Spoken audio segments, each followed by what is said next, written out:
আমাদের 8টা বাইকের ছোট্ট একটা কাফেলা শায়েস্তাগঞ্জ পার হয়ে যখন শ্রীমঙ্গলের রাস্তায় ঢুকলাম, মনে হলো বাংলাদেশের বুকের ভেতর লুকিয়ে থাকা এক টুকরো জান্নাতে চলে এসেছি।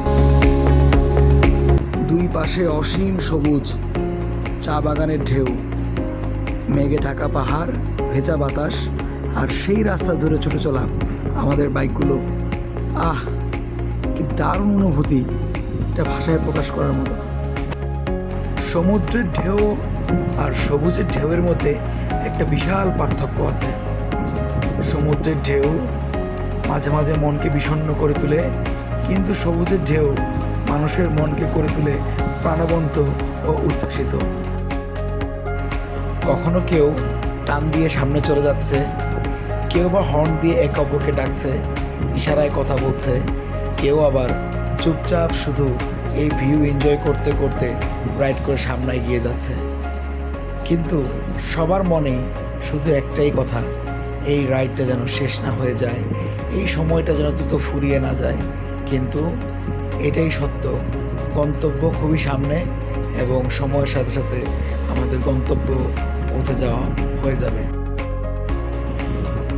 এই রাইড শুধু কয়েকটা বাইকের যাত্রা না, এই রাইড হলো বন্ধুত্বের গল্প, ভাইচারার গল্প, একসাথে বাঁচার গল্প। জীবনে হয়তো টাকা আবার আসবে, সময় হয়তো বদলে যাবে, কিন্তু এই রাইড, এই রাস্তা, এই বৃষ্টি, এই সব কিছু রয়ে যাবে স্মৃতিতে, আমাদের স্মরণে। যখন বয়স শেষ হয়ে যাবে, যখন আমরা আর বাইক রাইড করতে পারবো না, তখন শুধু এই স্মৃতি হাতড়ে আমাদের সময়গুলো পার করতে পারবো। খুবই অল্প সময়ে এই পৃথিবীতে ছোট দৈর্ঘ্যের দীর্ঘ সিনেমার প্রতিটি দৃশ্য উপভোগ করার নামই হচ্ছে জীবন।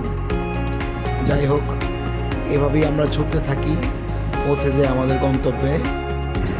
Sylhet ride 2026, it's not just a ride, it's a memory for the lifetime.